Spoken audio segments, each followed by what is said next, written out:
ಮನ್ಯಾಗ ಒಂದ ಹೂ ಐತತ್ ಮಾಡಿದ್ನೆ. ಹೂವಿನ ರಾಶಿನ ತುಂಬೈತಿ. ಯಾರೋ ನೀನು ಏಕಾಏಕಿ ಮನೆಗೆ ನುಗ್ಗಿ ಈ ರೀತಿ ಮಾತನಾಡ್ತಾ ಇದೆಯಲ್ಲ, ಯಾರು ನೀನು? ರಾಮಾಯಣದಾಗ ರಾವಣ ಸೀತಾನ ಹೊತ್ಕೊಂಡು ಹೋಗಕ್ ಬಯೋಡಾಟಾ ಕ್ವಾಟ್ ಹೊತ್ಕೊಂಡು ಹೋಗ್ಲಿಲ್ವಾ? ಅದ ರಾಮಾಯಣದಾಗ ಸೀತೆನ ಮುಟ್ಟಿದಕ್ಕೆ ಲಂಕೆ ಭಸ್ಮವಾಯ್ತು, ರಾವಣನ ಸಂಹಾರವಾಯ್ತು. ಯಾಕ ಇದು ನಿನಗೆ ಗೊತ್ತಿಲ್ಲನ? ನಾವು ರಾಮಾಯಣ ಎಲ್ಲ ಓದು ಮಂದಿ ಅಲ್ಲ, ಈ ಅಮ್ಮನಪ್ಪನ ಸ್ಟೋರಿ ಅಟ ನೋಡ್ತೀವಿ ನಾವು ಬರೀ. ಅವನು ಚಲೋ ಅದಾವ, ಅದಕ್ಕಿಂತ ಭಾರಿ ಅದಾವ. ಅವ್ನು ನೋಡೇ ಹಿಂಗಾಗ್ಯಾವ ನಾವು. ನನ್ನ ಮನೆ ಬಾಗಿಲಿಗೆ ಬಂದ ಭಿಕ್ಷುಕ ಹೊರಟಾಗ ಮೊದಲಿನಿಂದ. ನಾ ಭಿಕ್ಷುಕ? ನೀನೇ ಭಿಕ್ಷುಕ. ಹೌದು ಬಿಡುವ, ನಾ ಭಿಕ್ಷುಕನ. ನೀ ಎಲ್ಲಿ ಹೋಗಿದ್ದಿ? ದೇವಸ್ಥಾನಕ್ಕೆ ಹೋಗಿದ್ದೆ. ಅಲ್ಯಾಕೆ ಹೋಗಿದ್ದಿ? ನಮಗೆ ಸಿರಿ ಸಂಪತ್ತನ್ನ ಕೊಟ್ಟು ಕಾಪಾಡು ದೇವರೇ ಅಂತ ಬೇಡ್ಕೊಂಡು ಬರೋದಕ್ಕೆ ಹೋಗಿದ್ದೆ. ಈಗ ಯಾರು ಭಿಕ್ಷುಕರಾದ್ರು? ಇಷ್ಟೊಂದು ಸಿರಿ ಸಂಪತ್ತು ತುಂಬಿ ತುಳುಕ್ತಾ ಇದ್ರು, ಇನ್ನಷ್ಟು ಸಿರಿ ಸಂಪತ್ತನ್ನ ನೀಡು ಎಂದು ದೇವರ ಹತ್ರ ಹೋಗಿದ್ಯಲ್ಲ, ನೀನು ನಿಜವಾದ ಭಿಕ್ಷುಕಿ. ನಿನಗೆ ಸ್ವಲ್ಪನಾದ್ರೂ ನಾಚಿಕೆ ಮಾನ ಮರ್ಯಾದೆ ಅನ್ನೋದು ಐತೋ ಇಲ್ಲೋ? ಅವಿದ್ರೆ ನಾ ಯಾಕೆ ಇಲ್ಲಿ ಬರ್ತಿದ್ನಿ? ನಿನಗೆ ಅಕ್ಕ ತಂಗಿಯಾರ ಅದಾರಿಲ್ಲ? ಮನ್ಯಾಗ ಅದಾರು, ಅವ್ರನ್ನ ಯಾಕೆ ಇಲ್ಲಿ ಕರ್ಕೊಂಡು ಹೋಗಿ ಬರ್ಲಿ? ನಂದು ನಿಂದು ಕೆಲಸ ಐತಿ, ಬಂದೀನಿ. ಮುಚ್ಚ ಬಾಯ್ನ. ಕಿತ್ತೂರು ರಾಣಿ ಚೆನ್ನಮ್ಮ, ಝಾನ್ಸಿ ರಾಣಿ ಲಕ್ಷ್ಮೀಬಾಯಿ, ಒನಕೆ ಓಬವ್ವ ಹುಟ್ಟಿದ ಪವಿತ್ರವಾದ ಪುಣ್ಯದ ನಾಡಿದು. ಇಂಥ ನಾಡಿನಾಗ ನಿನ್ನಂತವನು ಬದುಕೋದಕ್ಕೆ ಅರ್ಹತೆ ಇಲ್ಲದವನು. ಹೊರಟಾಗ ಮೊದಲಿನಿಂದ. ನೋಡವಿ, ಆ ಪುಣ್ಯಾತ್ಮಗಿತ್ಯಾರ ಹೆಸರು ಯಾಕೆ ಹೇಳ್ತಿ? ನನಗೆ ನಿನಗೆ ಬಿದ್ದೈತಿ, ನಮ್ಮಿಬ್ಬರಿಗೆ ಮಾತಾಡ. ನಾನು ಡೈರೆಕ್ಟ್ ವಿಷಯಕ್ಕೆ ಬಂದ್ಬಿಡ್ತೀನಿ. ಅಂದ್ರೆ ಆ ಮುದುಕನ ಜೊತೆ ಇಷ್ಟು ವರ್ಷ ಜೀವನ ಮಾಡಿದ್ರು ಮಕ್ಕಳು ಆಗ್ಲಿಲ್ಲ.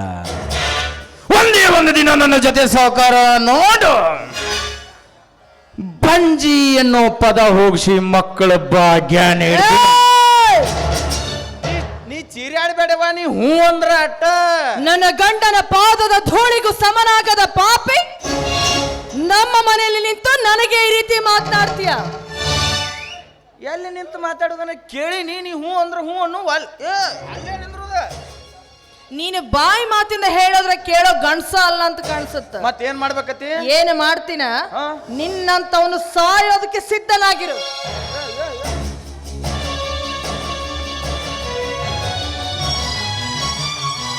ಸುಮ್ನಿಂದ್ರೆ ಪಾಟ್ಗಿಟ್ ಅನ್ಸಿ. ಸರಿ ಸರಿ ಸರಿ. ನೀನು ಬದುಕ್ಯಾರ ಪಾರ್ವತಿ, ಪಾರ್ವತಿ, ಇದೇನಿದು? ಮನೆಗೆ ಬಂದ ಅತಿಥಿಗಳಿಗೆ ಅನ್ನ ಹಾಕೋ ಕೈಯಲ್ಲಿ ಪಿಸ್ತೂಲ್ ಹಿಡಿದಿದೆಯಲ್ಲ? ಇವನ ಅತಿಥಿ ಅಲ್ಲ ರೀ, ಇವನೊಬ್ಬ ಗೋಮುಖ ವ್ಯಾಘ್ರ. ಏನ್ ಹೆಣ್ಮಗಳಿದಿ ಬೇನೆ? ಏನ್ ಸುಮಾರದಿ? ಏನಂದಾಳ ಗೊತ್ತನ್ರಿ ಈಕೆ? ನನಗೆ ಮಕ್ಕಳಾಗಲು ಬಾ ಒಂದ್ ದಿವ್ಸ. ಹುಟ್ಟಿಲ್ಲ ಅನ್ನಿಸ್ತೀನಿ. ಏನು ಸುಳ್ಳು ಹೇಳ್ತೇನೆ? ಪಾರ್ವತಿ, ಏನ್ ಹೇಳೋದು ಕೇಳ್ಬೇಕ? ನಮ್ಮನಿಗೆ ಬಂದು ನನಗ ಮಾತಾಡ್ತೆ? ನೀ ಅಂದಿಲ್ಲ? ಏನಂದೆ? ನೋಡು ಅವ್ರ ಸರಿ ಹೂ. ಸರಿ ಸರಿ ಹಿಂದೆ. ಇವತ್ತು ನಿನ್ನ ದೇಹ ಸೀಳಿ ನಿನ್ನ ರಕ್ತದ ಓಕಳಿ ಆಡ್ತೀನಿ. ಏನ್ ಹೆಣ್ಮಕ್ಳು ಸುಮಾರದಾಳು ಮರ್ಯಾಕೆ ನ್ಯಾಲಿಗೆರ ಸುತ್ತ ನ್ಯಾಲಿಗೆರ ಎದರ್ದತ್ತೆ. ಪಾರ್ವತಿ, ತಾಯಿಲ್ಲ ಪಿಸ್ತೂಲ್. ಪುಣ್ಯಾತ್ಮ, ಅದಕ್ಕ ದೊಡ್ಡವ್ರಿಗೆ ದೊಡ್ಡವ್ರು ಅಂದಾರ. ನಿನ್ನ ಹೇಳಿರ್ಬೇಕು ಹಂಗಾರ. ಪಾರ್ವತಿ, ಬಾಗಿಲು ತೆರೆದ ಮನೆಗೆ ಇಂತಹ ನಾಯಿಗಳನ್ನು ನುಗ್ಗೋದು, ಬೇಲಿ ಇಲ್ಲದ ಹೊಲಕ್ಕೆ ದನ ನುಗ್ಗೋದು, ತೆರೆದಿಟ್ಟ ಬೆಣ್ಣೆನ ಬೆಕ್ಕು ಕದ್ದು ತಿನ್ನೋದು ಸ್ವಾಭಾವಿಕ. ಆದ್ರೆ ಈ ಜಮೀನ್ದಾರನ ಕೋಟೆಗೆ ಸಾಧ್ಯವಿಲ್ಲದೆ ನುಗ್ಗಿದೆಯಲ್ಲ, ಮೆಚ್ಚಲೇಬೇಕು ನಿನ್ನ ಧೈರ್ಯಕ್ಕೆ. ಮೆಚ್ಚಲೇಬೇಕು ಮಿಸ್ಟರ್ ಜಮೀನ್ದಾರ್ ಸೌರಪ್ಪನವ್ರೆ, ಮೆಚ್ಚಲೇಬೇಕು. ಅದಕ್ಕಿಂತ ಮುಂಚೆ ನಾನು ನಿಮ್ಮನ್ನ ಮೆಚ್ಚಬೇಕು. ಯಾಕಂದ್ರೆ ಮನೆಗೆ ಬಂದ ಶತ್ರುವನ್ನ ಅತಿಥಿ ತರ ಸತ್ಕಾರ ಮಾಡಿದಕ್ಕೆ ನಿಮ್ಮನ್ನ ಚಪ್ಪಾಳೆ ತಟ್ಟಿ ಮೆಚ್ಚಬೇಕು. ಅತಿಥಿ ದೇವೋ ಭವ ಅನ್ನುವುದು ನನ್ನ ರಾಷ್ಟ್ರ, ಸರ್ವೇ ಜನ ಸುಖಿನೋ ಭವಂತು ಅನ್ನೋದು ನನ್ನ ಧರ್ಮ, ಮನುಕುಲಕ್ಕೆ ಲೇಸನ್ನ ಬಯಸುವುದು ನನ್ನ ಗುಣ. ಅದಕ್ಕಾಗಿ ನಿನಗೆ ಹೇಳ್ತಿದ್ದೀನಿ, ಹಣ ಬೇಕಾದ್ರೆ ಹಣ ಕೊಡ್ತೀನಿ, ಉದ್ಯೋಗ ಬೇಕಾದ್ರೆ ಉದ್ಯೋಗನೂ ಕೊಡ್ತೀನಿ, ಇನ್ನು ಅಧಿಕಾರ ಬೇಕಾದ್ರೆ ಅಧಿಕಾರನೂ ಕೊಡ್ತೀನಿ. ಆದ್ರೆ ನೀನು ಮಾಡೋ ಈ ನೀತಿ ವಿರೋಧಿ ಕೆಲಸನ ಇಲ್ಲಿಗೆ ನಿಲ್ಲಿಸ್ಬಿಡು. ಜಮೀನ್ದಾರ್, ನೀನ್ ಕೊಡೋ ಹಣ, ಆಸ್ತಿ, ಅಂತಸ್ತು, ಅಧಿಕಾರಕ್ಕೆ ಭಿಕ್ಷೆ ಬೇಡಿ ನಿನ್ನ ಮನೆ ಹಸ್ತಿಲ ತುಳಿದು ಬಂದಿಲ್ಲ ನಾನು. ನಾನು ಬಂದ ಉದ್ದೇಶನ ಬೇರೆ. ನಿನ್ನ ಮಗಳಾದ ಶ್ರಾವಣಿ, ಲೆಟ್ ಮೀ ಕಂಪ್ಲೀಟ್. ನಿನ್ನ ಮಗಳಾದ ಶ್ರಾವಣಿಯನ್ನ ಹೊತ್ಕೊಂಡು ಹೋಗ್ತೀನಿ ಅಂತ ಹೇಳಕ್ ಬಂದೇನೆ. ಮಿಸ್ಟರ್ ಜಮೀನ್ದಾರ್, ಯಾವತ್ತು ನಾನು ಹೆಣ್ಣು ಹೊಣ್ಣು ಮಣ್ಣು ಇದರ ಮೂರು ಹಿಂದೆ ಹೋದವನಲ್ಲ. ಇದು ಮೂರು ತಾನಾಗಿ ನನ್ನ ಹಿಂದೆ ಬರಬೇಕು. ಹೋಗ ಬದುಕಿದವ ನಾನು. ಹೆಣ್ಣು ಹೊಣ್ಣು ಮಣ್ಣು ನಿನ್ನಂತವನಿಂದ ಬರೋದಾ? ಹುಚ್ಚ, ಅಂಗನೆ ರೊಲಿಯುವುದು, ಬಂಗಾರ ದೊರೆಯುವುದು, ಸಂಗ್ರಾಮದೊಳು ಗೆಲುವು ಸಿಗುವುದು, ಇವು ಮೂರಕ್ಕೆ ಸಂಗಯ ನೊಲುಮೆ ಬೇಕೆಂದ ಸರ್ವಜ್ಞ. ನೋಡ್ರಿ, ನಾವು ಸರ್ವಜ್ಞನ ವಚನ ಓದಿಲ್ಲ. ನಾ ಆಗಲೇ ಆಕಿ ಮುಂದಾದ್ರೂ ಹೇಳಿನಿ, ಗಿರ್ಸಾಗರ ಯಮನಪ್ಪನ ವಚನ ಓದ್ಕೊಂಡು ಬೆಳೆದವ್ರು ನಾವು. ಅದಕ್ಕೆ ನಿನಗೆ ತಕ್ಕ ಶಾಸ್ತಿ ನಾನು ಮಾಡ್ತೀನಲ್ಲ. ಏನ್ ಮಾಡ್ತೀರಿ? ನಿನಗೆ ಒಳ್ಳೆ ಮಾತಿನಿಂದ ಹೇಳಿದ್ರೆ ನಿನಗೆ ಬುದ್ಧಿ ಬರಲ್ಲ. ನೆನಸಿಕೋ ನಿನ್ನ ಮನೆ ದೇವರನ್ನ. ಯಜಮಾನ್ರೆ, ಒಂದ್ ನಿಮಿಷ ನಾ ಹೇಳೋದ್ರ ಕೇಳ್ರಿ. ನಾ ಏನ್ ಹೇಳಕ್ ಬಂದನು, ಮುಖ್ಯವಾದ ವಿಷಯ ಹೇಳಕ್ ಬಂದನು, ಅದನ್ನ ಮರ್చి ಬಿಡುದ ನೀವು? ಅಯ್ಯ, Shravani ಬಂದಳ್ರಿ. Shravani,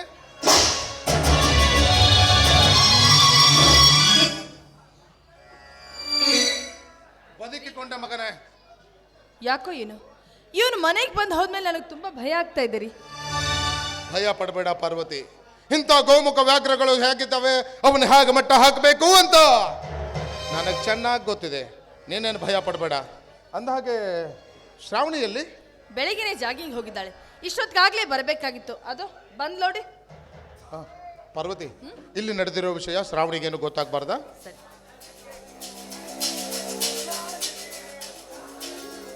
hi dad, good morning. Very good morning ಅಮ್ಮ. ಏನ್ ಜಾಗಿಂಗ್ ಹೋಗಿದ್ಯಾ? ಹೌದು ಡ್ಯಾಡಿ. ಯಾಕಮ್ಮ ಎಷ್ಟು ಲೇಟ್ ಆಗಿ ಬರ್ತಿದ್ಯಲ್ಲ? ಕಾಲೇಜ್ಗೆ ಹೋಗೋದಿಲ್ವೇನು ಇವತ್ತು? ಇಲ್ಲ ಡ್ಯಾಡಿ, ಇವತ್ತೇಕೋ ತುಂಬಾ ಬೇಜಾರಾಗಿದೆ. ಇವತ್ತೊಂದಿನ ಕಾಲೇಜ್ಗೆ ಹೋಗೋದಿಲ್ಲ. ಅಲ್ಲಮ್ಮ, ಕಾಲೇಜ್ಗೆ ಹೋಗ್ತೀನಿ ಅಂತ ಹಠ ಹಿಡಿದವಳು ನೀನು. ಅದಕ್ಕೆ ಅಲ್ವಾ ನಿನ್ನ ಕಾಲೇಜಿಗೆ ಸೇರಿಸಿದ್ದು. ಇವಾಗ ನೋಡಿದ್ರೆ ಹೋಗಲ್ಲ ಅಂತೀಯ. ಸರಿ, ನಿನಗೆ ಹೇಗೆ ಇಷ್ಟನೋ ಹಾಗೆ ಮಾಡು. ಅಲ್ಲ ರೀ, ಅವಳು ಹೇಳ್ದಾಗೆ ನೀವು ಹೇಗೆ ಇಷ್ಟನ ಹಾಗೆ ಮಾಡು ಅಂತಿರಲ್ಲ. ಹೌದು ಮತ್ತೆ. ಏನ್ ಹೌದು ಮತ್ತೆ? ನಾನ್ ನಿಮ್ಗೆ ಅವತ್ತೇ ಹೇಳಿದೆ ಅವಳನ್ನ ಕಾಲೇಜಿಗೆ ಕಳಿಸೋದು ಬೇಡ ಅಂತ. ಎಲ್ಲಿ ನನ್ನ ಮಾತು ಕೇಳ್ತ್ರ?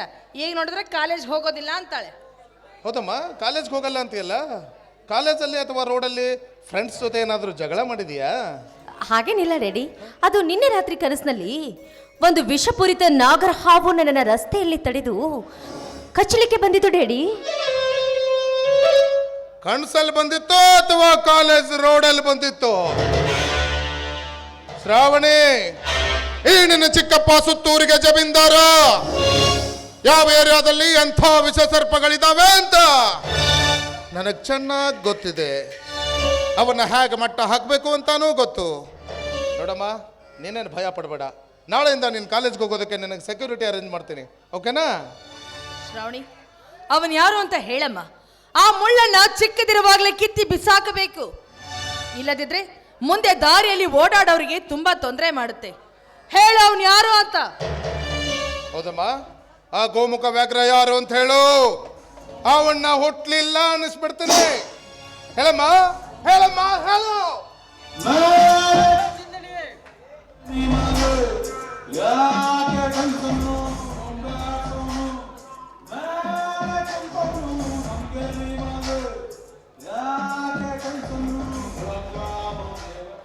ಅದನ್ನ ನಾನು ಹೇಳ್ತೀನಿ ದಣಿ. ಶಿವಲಿಂಗ, ದಣಿ, ನನ್ನ ಮಗಳನ್ನ ಎಷ್ಟು ಕೇಳಿದ್ರು ಇವಳು ಬಾಯ ಬಿಡ್ತಾ ಇಲ್ಲ. ನೀನಾದ್ರೂ ಅವನು ಯಾರು ಅಂತ ಹೇಳು. ಆ ಗೋಮುಖ ವ್ಯಾಘ್ರನ್ನ ಹುಟ್ಲಿಲ್ಲ ಅನ್ನಿಸ್ಬಿಡ್ತೇನೆ. ಬಡದೈತಿ ಬಡದೈತಿ, ಬರ ಸಿಡಿಲು ಬಡದೈತಿ, ಕೋಲ್ ಮಿಂಚು ಬಡದು ಬೆಂಕಿಯ ಮಳೆ ಸುರಿದೈತಿ, ಹಿತ್ತಲ ಗಿಡದ ಬೇರು ಮುಂಚಿ ಬಾಕಲಕ ಬಂದೈತಿ, ಸದ್ಯದರಲ್ಲಿ ಈ ಅರಮನೆಗೆ ಗಂಡಾಂತರ ಕಾದೈತಿ ಕಾದೈತಿ ಕಾದೈತಿ.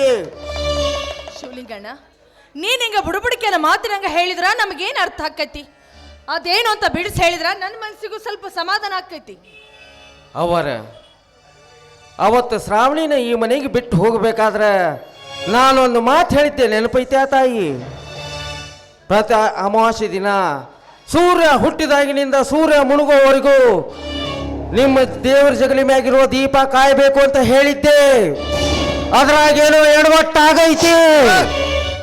ಇಲ್ಲ ಶಿವಲಿಂಗ, ಎಲ್ಲ ನೀನು ಹೇಳ್ದಂಗ ಪಾಲಿಸ್ಕೊಂತ ಇಲ್ಲ ಬಂದಿಲ್ಲ ರೀ, ಈ ಅಮಾಸಿಗೆ ದೀಪ ಹಚ್ಚಕ್ ಆಗ್ಲಿಲ್ಲ. ಪಾರ್ವತಿ. ಯಾಕೆ ಯಾಕೆ ಈ ಅಮಾಸಿಗೆ ಪಾಲ್ಸಕ್ ಆಗ್ಲಿಲ್ಲ? ಯಾಕಂದ್ರ ಮನ್ಯಾಗ ಹೆಣ್ಮಕ್ಳು ಯಾರು ಸುದ್ದಿರ್ಲಿಲ್ಲ. ಛೆ, ಎಂತ ತಪ್ಪು ಮಾಡ್ಬಿಟ್ರಿ ವಾ, ಎಂತ ತಪ್ಪು ಮಾಡ್ಬಿಟ್ರಿ. ನೀವು ಶುದ್ಧ ಇರ್ಲಿಲ್ಲ ಅಂದ್ರೆ ಏನಾಗಿತ್ತು? ದಣಿಯರ್ಗೆ ಹೇಳಬೇಕಾಗಿತ್ತು. ಇಲ್ಲ, ಮನೆಯಾಗ ಇಷ್ಟೆಲ್ಲ ಆಳುಗಳದಾರ, ಅವ್ರಿಗೆ ಹೇಳಿ ಅವ್ರ ಕೈಲಿ ಮಾಡಿಸ್ಬೇಕಾಗಿತ್ತು. ಇಲ್ಲ, ಒಂದು ಮಾತು ನನಗೆ ಹೇಳಿದ್ರೆ ನಾ ಏನಾದ್ರೂ ಉಪಾಯ ಹೇಳ್ತಿದ್ನಲ್ಲ. ತಿಳಿಲಾರ್ದು ತಪ್ಪು ಮಾಡ್ಬಿಟ್ರಿ ವಾ, ತಪ್ಪು ಮಾಡ್ಬಿಟ್ರಿ. ಶಿವಲಿಂಗ, ಆ ದೀಪಕ್ಕೂ ಈಗ ನಡೀತಾ ಇರೋ ಘಟನೆಗೂ ಏನ್ ಸಂಬಂಧ? ಸಂಬಂಧ ಐತಿ ದಣಿ. ಶ್ರಾವಣಿ ಜಾತಕದಾಗ ದೋಷ ಇದ್ದಿದ್ದು ನನಗೆ ಗೊತ್ತಿತ್ರಿ ಅಪ್ಪ. ಆ ಗವಿಸಿದ್ದೇಶ್ವರನ ಕೃಪೆಯಿಂದ, ಅವನ ಅಪ್ಪಣೆಯಿಂದ ನಿಮಗೆ ದೀಪ ಕಾಯಕ್ಕೆ ಹೇಳಿದ್ದೆ. ನೀವು ಹಗಲತ್ತು ದೀಪ ಕಾದ್ರ ನಾನು ರಾತ್ರಿ ಸುಡುಗಾಡ್ದಾಗ ಊಟ ನೀರು ಬಿಟ್ಟು ಹಕ್ಕಿ ಪಣ ಕಟ್ಟಿ ದ್ವೇಷ ಕಳಿತಿದ್ದೆ. ಈಗ ಅದ್ರಾಗ ಎಡವಟ್ಟಾಗೈತಿ ಅಂದ ಮ್ಯಾಗ ಗಂಡಾಂತರ ಕಟ್ಟಿಟ್ಟ ಬುದ್ಧಿ. ಶಿವಲಿಂಗಣ್ಣ, ಇದರಿಂದ ಪಾರಾಗೋದಕ್ಕೆ ನಮಗೆ ಬೇರೆ ದಾರಿನೇ ಇಲ್ಲೇನಣ್ಣ? ಐತಿ ತಾಯಿ, ಒಂದೇ ಒಂದು ದಾರಿ ಐತಿ. ಏನಣ್ಣ ಅದು? ಹೇಳು ಶಿವಲಿಂಗ, ಅದೇನಂತ? ಚಿಟಿಕೆ ಚಿಟಿಕೆ ಹೊಡೆಯೋದ್ರಲ್ಲಿ ಮಾಡಿ ಮುಗಿಸ್ತೀನಿ. ಹೇಳೋದೇನಂತ? ಧಣಿ, ಆದಷ್ಟು ಬೇಗ ನಮ್ಮ ಶ್ರಾವಣಿಗೆ ಒಬ್ಬ ಉತ್ತಮವಾದ ವರ ಹುಡುಕಿ ಅವಳು ಮದುವೆ ಮಾಡಿ ಮುಗಿಸ್ಬಿಡ್ಬೇಕ್ರಿ. ಅಂದಾಗ ಮಾತ್ರ ಈ ಸಮಸ್ಯೆಗೆ ಶಾಶ್ವತ ಪರಿಹಾರ ಸಿಗುತ್ತ. ಎಂತ ಮಾತು ಹೇಳ್ದಿ ಶಿವಲಿಂಗಣ್ಣ. ರೋಗಿ ಬಯಸಿದ್ದು ಹಾಲು ಅನ್ನ, ವೈದ್ಯ ಹೇಳಿದ್ದು ಹಾಲು ಅನ್ನ. ಯಾಕ್ರಿ ನೋಡಿ, ಆದಷ್ಟು ಬೇಗ ನಿಮ್ಮ ಫ್ಯಾಕ್ಟ್ರಿ ಮೀಟಿಂಗ್ ಅಲ್ಲಿ ನಮ್ಮ ಮಗಳ ಮದುವೆ ವಿಷಯ ಪ್ರಸ್ತಾಪ ಮಾಡಿ ನನ್ನ ಮಗಳಿಗೆ ಮುತ್ತಿನಂತ ವರ ಹುಡುಕಿ ಆದಷ್ಟು ಬೇಗ ಅವಳು ಮದುವೆ ಮಾಡಿಬಿಡೋಣ. ಫ್ಯಾಕ್ಟ್ರಿ ಮೀಟಿಂಗ್ ಅಲ್ಲಿ ಈ ವಿಷಯನ? ಹೌದು, ಈ ವಿಷಯ ಹೇಳಲೇಬೇಕು. ಹಾಗಲ್ಲ ಪಾರ್ವತಿ, ಈ ಜಮೀನ್ದಾರ್ ಸೂರಪ್ಪನ ಮಗಳ ಮದುವೆ ಹಿಂದೆ ಆಗಿರಬಾರ್ದು, ಮುಂದೆ ಆಗಬಾರ್ದು. ಆ ರೀತಿ ಮಾಡಬೇಕು. ಮೊದಲು ನಮ್ಮ ಅಂತಸ್ತಿಗೆ ತಕ್ಕಂತೆ ವರ ಹುಡುಕ್ಬೇಕು. ಈ ಸುತ್ತೂರು ಸರ್ದಾರ್ನ ಮಗಳ ಮದುವೆ ರಾಜ್ಯದಲ್ಲಿ ಇತಿಹಾಸವಾಗಬೇಕು.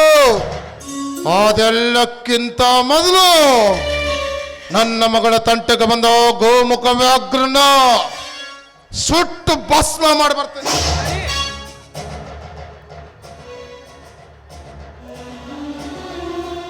ಬೇಡ ದಣಿ, ಬೇಡ ದಣಿ. ನಮ್ಮ ಮನೆ ಅರಿವಿ ಮುಳ್ಳಿನ ಕಂಟಿ ಮ್ಯಾಗ ಬಿದ್ದೈತಿ ಅಂದ ಮ್ಯಾಗ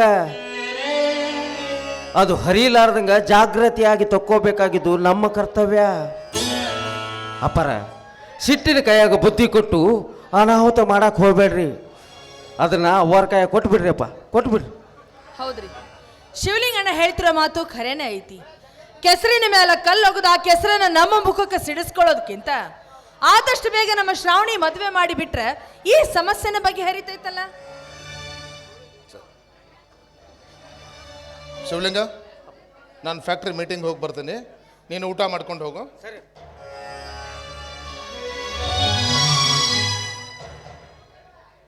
ಶಿವಲಿಂಗ, ನಮ್ಮ ಶ್ರಾವಣಿಗೆ ವರ ಹುಡುಕೋ ಜವಾಬ್ದಾರಿನೂ ನಿಂದ ಐತಾ? ಮತ್ತೆ ಪ್ರಯತ್ನ ಪಡ್ತೀನಿ ರೀ ಅಪ್ಪ. ಮರ್ಯಾಕ್ ಹೋಗ್ಬೇಡ. ಹ್ಞೂ ರೀ.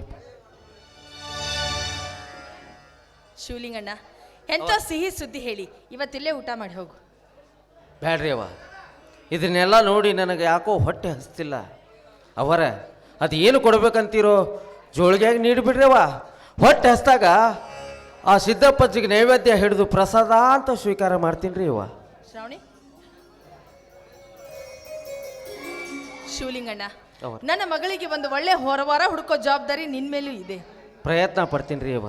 ಸರಿ ಅಣ್ಣ. ಅವರ ಈಗ ನಾನು ಹೇಳಿದ ವಿಷಯ ಮರೆಯಕ್ಕೆ ಹೋಗ್ಬೇಡ್ರಿ. ಆದಷ್ಟು ಬೇಗ ಶ್ರಾವಣಿಗೆ ಮದುವೆ ಮಾಡಿ ಮುಗಿಸ್ಬಿಡ್ರಿ ಅವ. ಶಿವಲಿಂಗಣ್ಣ, ನನ್ನ ಮಗಳಿಗೆ ಒಳ್ಳೇದಾಗುತ್ತಂದ್ರೆ ನೀನ್ ಏನ್ ಕೆಲಸ ಹೇಳಿದ್ರೆ ನಾವು ಮಾಡ್ತೀವಿ, ಆಯ್ತಲ್ಲ?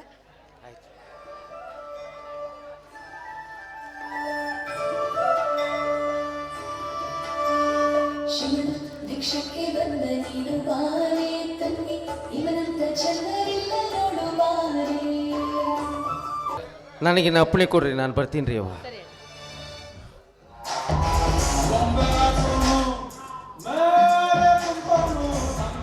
ಬಾರಮ್ಮ ಇಲ್ಲಿ ನೋಡು, ನಿನಗೊಂದು ಮುತ್ತಿನಂತ ಮಾತು ಹೇಳ್ತೀನಿ, ಸರಿಯಾಗಿ ನೆನ್ಪಿಟ್ಕೊ. ಹೂವಿರುವಲ್ಲಿ ದುಂಬಿಗಳು ಬರೋದು ಸಹಜ. ಮುಳ್ಳ ಬೇಲಿ ಮೇಲೆ ಸೀರಿನ ಬಿದ್ರು, ಸೀರಿ ಮೇಲೆ ಮುಳ್ಳ ಬಿದ್ರು ಹರಿಯೋದು ಸೀರಿನ. ಸರಿಯಾಗಿ ನೆನ್ಪಿಟ್ಕೊ ಮಗಳ.